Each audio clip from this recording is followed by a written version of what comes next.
It's time for Stars on Sports, a podcast radio show dedicated to sharing stories about our athletic program at Lansing Community College. LCC Athletics has a strong tradition. 23 national championship wins. Over 170 All-Americans. 19 MCCAA All-Sports trophies.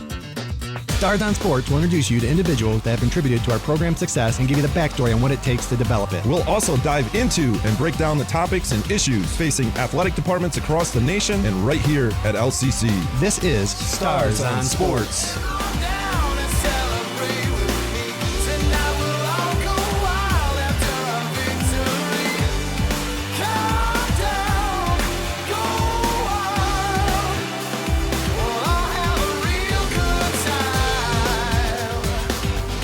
Hello and welcome to another episode of Stars on Sports. Today I'm joined by our assistant AD Stephen Cutter and our producer Daedalian Lowry. And today, gentlemen, we're going to be talking about hard work. Which is a foundation in athletics and a foundation here at LCC when we talk about what we want our teams to represent and the characteristic they want to have. But growing up, that was like my number one thing. Like, you got to work hard and I've learned over time that hard work doesn't always equal success. And as we record this broadcast, we're through March Madness, and there's teams there winning that is talent more than hard work, or is hard work more than talent. And one of the things I did always believe is if your most talented athletes are your hardest workers, you're going to have a successful team. But Coach Scott, you and I have talked a lot about in the last week about hard work doesn't equal success, which has been really totally against everything that I stood for the beginning of my career. So it's kind of a change for me and a difficult one, because I still believe hard work is the foundation of a success. Is it the number one characteristic of a successful team? I don't know. There's different characteristics that you need to be successful. So I'm guessing, again, hard work's a part of that. But there's so many parts of hard work, as we talk about our athletic teams, that it just, something I'm struggling with right now, because I've always thought of hard work being, growing up, it always was, hard work beats talent, and the thing behind that was if you work harder than the talented person, that you will pass them. Well, we both know from experience sometimes that doesn't always happen. And as a coach, sometimes that's your most difficult thing, when that hard work might pay off, but they just might never catch that more talented student athlete. And Coach, you've hit on this in our office in the last week or two. Anything to add right away? I think it's a good lesson to learn. It's obviously one of the more frustrating things about it is if you do work really hard at something and you don't see the fruits of that labor, it becomes extremely frustrating. And most often is the case, people just kind of want to quit and maybe stop doing what they're doing. And so hard work is one of those things that is a necessity. It's not going to always provide you with success, because sometimes you can be working hard at something and your process for what you're doing isn't just quite the right thing. And you can put a lot of hours in, but you're not doing what you should be doing. And you can be working hard. You can put 40 or 60 or 90 hours in a week, but you might be doing the wrong things. And that's actually what I've learned the most from even our conversations, or even people that we listen to, is the intent of the hard work, or the purpose of the hard work. If you're playing golf and you aim to the left, but the hole's to the right, you're being counterproductive. You still might have a good swing and working hard. And the same again with running. If you're running the wrong way and you're running 90 miles an hour, you're not getting to where you need to be. So great point on, working hard doesn't always equal that result. But again, it's just that change. It's still important to me. It's still one of my values. When I talk about a team, it always has been one of my values. One of my favorite analogies in sport is touch the line. I mean, I really looked at kids that went all the way to the line. They didn't come up short. They didn't just do a quick curve. It's like, that's the kid I wanted, the one that will go and touch the line, no shortcuts. And to your point, you mentioned too, is people quit. But I think hard work teaches you to persevere too, that if you really do work hard,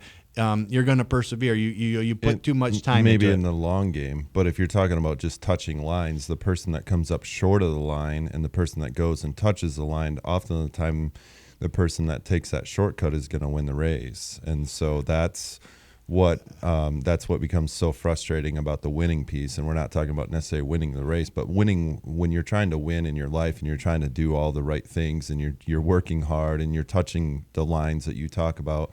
Sometimes you're still going to have people win or situations win because they've taken a shortcut or a hack or whatever it is. And that's when I talk about hard work does not always equal success and how frustrating it becomes at different points. And that's, again, good at looking at the bigger picture, because I didn't think of it that way. If you take a shortcut, you could win. And hard work isn't easy. I mean, one of the things that I had learned recently is that when you think you have reached full potential, with your mind is really only at 40%. You still have 60% more to go. But we're used to comfort, and we're used to, like, thinking we're at the end when we're not. And so it's important that, to push a little farther and even go through that line. But recognition is important in hard work, because hard work isn't easy, and it's not something that everyone looks forward to every day, To yourself, because you're probably not going to have a whole lot of people clapping for you when you are working hard. Especially if your audience isn't super big. So that recognition's got to come from yourself, and it's that slow, pat on your back or whatever, good job, keep doing this, that kind of stuff, because it's typically not going to come from other people unless you have an extremely large audience that's visually watching what you're doing. And I think, but it's important for coaches to recognize hard work and celebrate it and find ways to reward it, because I think that sets the tone if coaches reward those hardest workers, like practice player of the week or something that just, maybe, again, that most talented kid, but they are working hard, because the more people you get to work hard, I think the stronger your overall team will be in general. After every win, we take a picture in front of the dugout of wherever we're at, and it's a celebration, because winning in sports is really, really challenging, and you put a lot of work into the preparation before those games, and sometimes things can go sideways with weather, with calls, just with whatever might happen, but you do get an opportunity to celebrate with a win.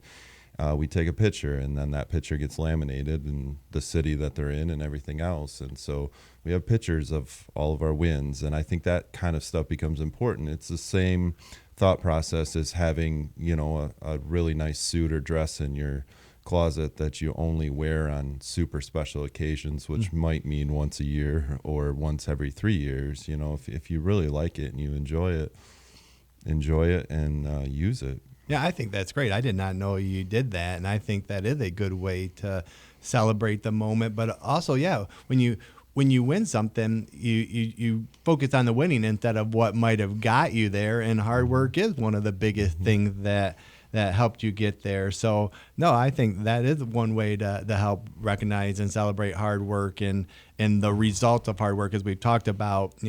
Winning isn't the only thing. I think hard work carries into every facet of life. So, that's one thing that sports can help instill and make, you understand you got to work hard in the classroom. I mean, if you want to be successful, you got to work hard in the classroom. In your real job, you have to work hard to get things done, but it leads to other characteristics too. And another interesting thing about hard work, as I, prepared for this podcast, is, when and where. I mean, when no one's watching. I mean, are you working hard in the off season? Are you working hard when the coach isn't watching you? Are you working hard when your teammates aren't watching you? And then the other importance of hard work is injury prevention and coming back from injuries. In some of those, student athletes that have that work ethic or hard work, that they seem to hopefully be better in those two facets of sports too, is injuries. So I think it's the closer you can get to not flipping switches.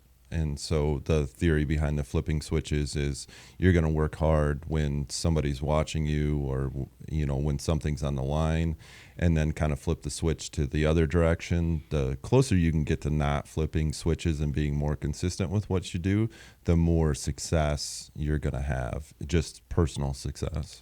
And I think that is so true in working hard, because it's not easy. So it's not always easy to flip that switch to say, I'm going to work hard today. That's where I think even consistency when you look at other characteristics of being successful, I think hard work's one of those more tougher things because it is difficult. It is challenging. It might not be as fun, that it's not as easy to flip that switch, where consistency and hard work, I think, is a true tale of successful teams. Again, whoever wins that tournament at the end need the number of factors to be successful, but I would believe most teams have worked hard to get there. I agree.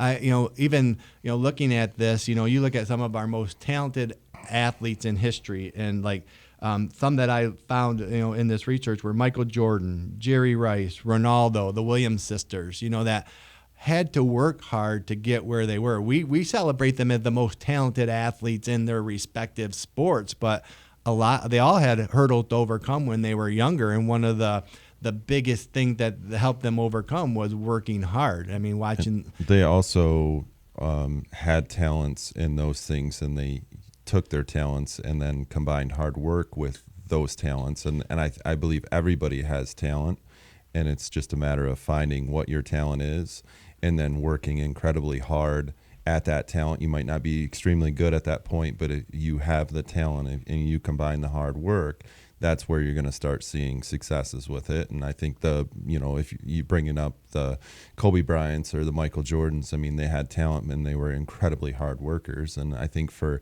anybody else that wasn't a Kobe Bryant or a Michael Jordan or the Williams sisters or anybody else, it's you have natural talent. You got to find that, and you've got to go after it, and you got to be willing to work, and you've got to be willing to not have a lot of praise for it, and just keep going. Yeah, and again, when you talk about Michael Jordan and Kobe Bryant, you talk about relentless hard work. I mean, they worked hard around the clock. So I think also what you're saying is, I just got to find my talent yet. I'm working hard. I just haven't found my talent yet. So I guess still at my age in my life, there's still hope for me. I think you got a lot of talent. The paper stacking is one of the more finer things that you do. Man, this is the smallest stack I brought today. God, this is almost worse than parking. But where do you rank hard work in a successful team? Do you think that, one of the top characteristics, or just is it fit in with 4 or 5 characteristics? No, I think that for you to get a ticket into the arena of life, the hard work pays for that ticket. But once you're in, it has, no bearings on if you're going to have success or not, because there are going to be some times where the lines are not going to be touched and all that, and you just kind of gives you an opportunity to get in. I actually want to read something that applies really strongly to hard work. And it says, I bet we have a lot in common. We are not the strongest, most charismatic or smartest, the best voice or the richest, not the most connected or best looking. Our genetics are not the best, but what we do have is something that a lot of others do not have, and that is the will to work hard. If there is one avoidable truth in this world, it is that there are no substitutes for putting in the work. There is no shortcut, growth hack, or magic pill that you can get around. People have tried to cut corners or skip steps in this process for a long time. Eventually, those people either fall behind or get left into the dust. Because working your tail off is the only thing that works 100% for 100% of the things worth achieving. Work works.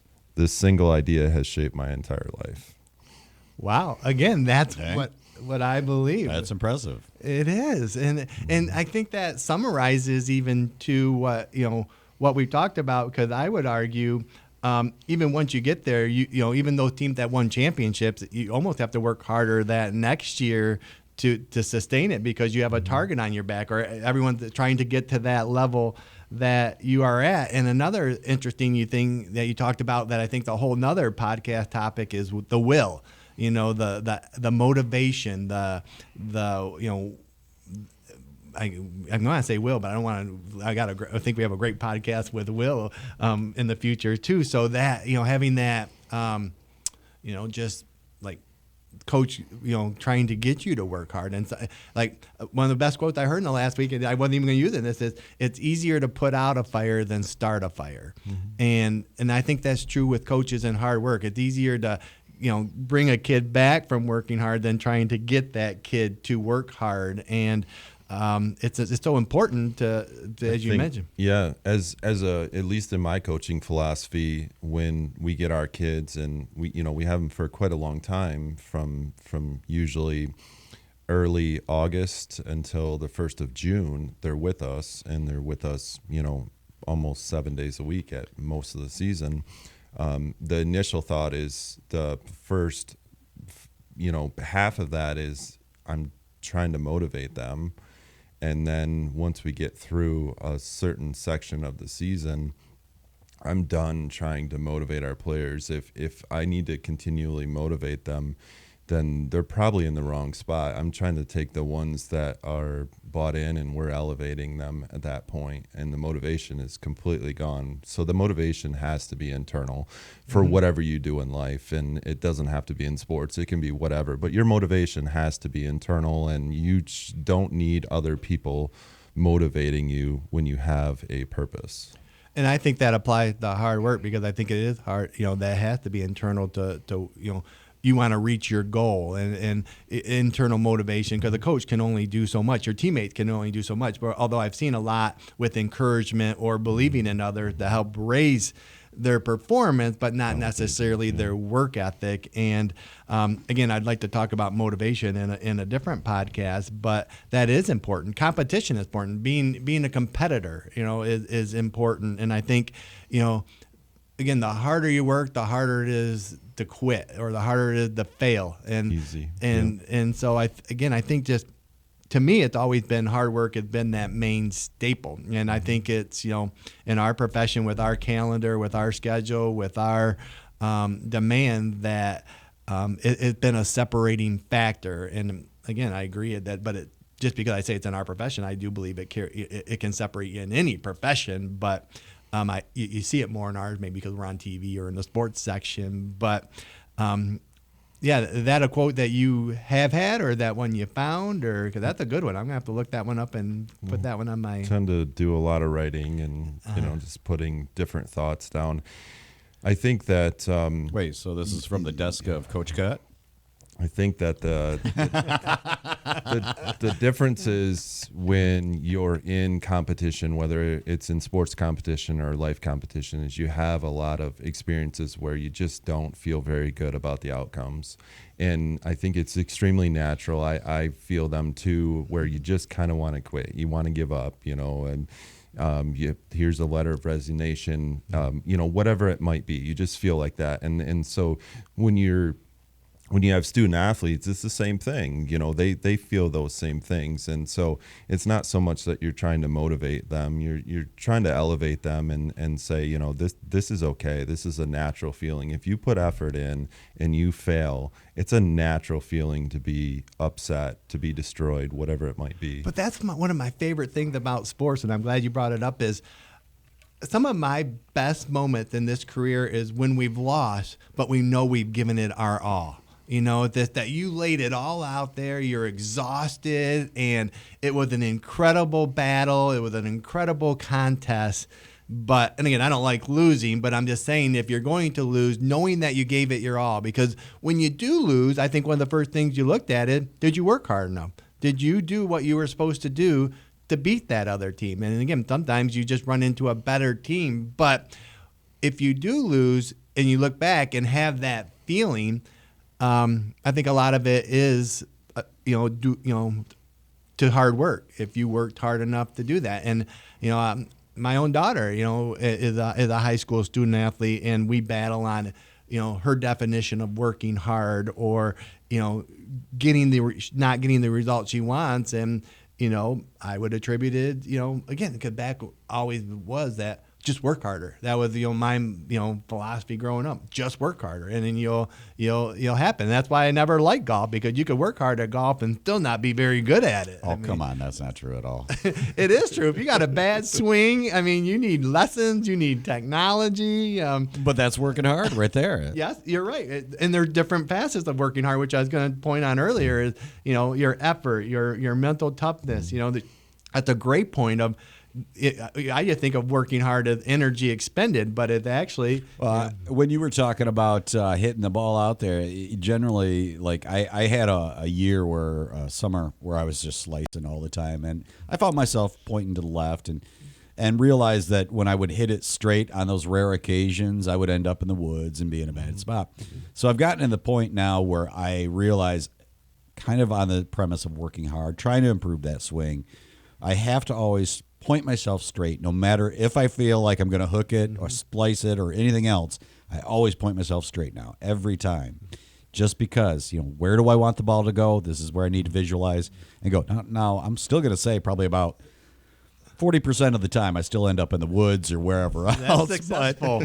But I've improved over the years. That's what I've noticed, and that's hard work. And you're right. Golf is hard work. I mean, to be a good golfer, you have to play a lot. You have to, practice. And I'm stubborn. Like, I slice it all the time, but I still feel like I'm hitting it straight. So I got to aim straight, even though I know the ball is going right. That's exactly it. That's exactly it. But that's what I started doing. I always point myself straight. And through hard work, 60% is not bad for me in golf. But again, that's great. You're right. They're working hard. There's different ways, and like, I haven't gotten lessons or technology, so I didn't work hard enough in those areas to help my game. Not that saying that's all, but I just think it's so important in our field and in successful teams. Anything else on hard work before we end with a little fun topic? I think you need to make winning your habit, not your goals. I think champions are not obsessed with the trophies, but with the habits that inevitably get you to those goals. And that's a great way to end, Coach Cutter, because I agree with you. And I think one of the most important habits is hard work. Growing up, I thought it was the most important. And over the latter part of my career, I realized there's a lot of other things that also play into that. Good. Is that true? All right, so I want to have some fun as we wrap this up. And, Daedalian and I talked a little bit about this. I listened to some other podcasts that do like their favorite thing or their least favorite thing. So today I thought, let's end it with, what's your favorite concession stand item? If you're going to a concert or a sporting event, what the one thing or two things that you would get at the concession stand? Yeah, walking tacos. Walking tacos? Yeah, he's brought that up a couple times. I totally believe it's not a concession stand unless you have walking tacos. Do most concession stands have walking tacos? No, but average is all over the place. We're looking for uncommon. We are. Yes, we are. Interesting. Okay. I am going to go with the giant pretzel with cheese. Ooh. Giant pretzel with cheese. That's a good one. That would be up there. And salt does need to be on that. No salt. No salt does need to be on there. It needs to be on there. Interesting, because I was looking at, I guess I didn't even think of my favorite. I was looking at what I think most people's is, and it's popcorn. The smell of popcorn when you walk into a gym. And like, when people come to our event and we don't have concessions, they always want popcorn, an athletic event popcorn. And, I've been in this field my whole life. So I've experienced concession stands through and through and main items. And the two you mentioned are big, but it's just interesting. Not all of them offer that. I think pretzels are becoming a more mainstay at concession stand. Popcorn is definitely a movie mainstay. Definitely. Interesting. I would agree with that too. I mean, and lately I've been into popcorn with M&Ms thrown in there. Oh, yeah, it's weird, but it's kind of good. Oh, I like him. I like that mix. Actually. Peanut or regular? Regular. Okay. Would you want peanut? I'm not sure. So that sounds good to you? Not even sure I want to throw M&Ms in my popcorn. I think I do. I think I've heard of that, and I like popcorn, and then I like M&Ms. You're doing that at the movies? I do occasionally. Yeah. Wow. Yeah. That's crazy. But again, back to my concession stand days, pickles were popular. We started getting big pickles, and people would buy those. Fried Oreos were some popular ones at other places that I had been. Again, then you get the generics, the hot dog or the Snickers. But for me, it'd probably still be popcorn just because of the smell. But unfortunately, Cutter, I really like pretzels. I just went out after the baseball game the other day and had a big giant pretzel, and it was incredible. So my kids, it would be pretzels. Walking too, I taco is believe. also a good pick, though. Going to Michigan State events, it was always the melting moment ice cream sandwich. I would look forward to going. The only reason I'd want to go to a Michigan State event was we have those on we do campus, now, yes. And interesting. I came to one of your leadership meetings, and you went to a break, and all the baseball players ran to the vending area, and there was another one with M&M's that they chose more than the melting moments one. There was the ice cream sandwich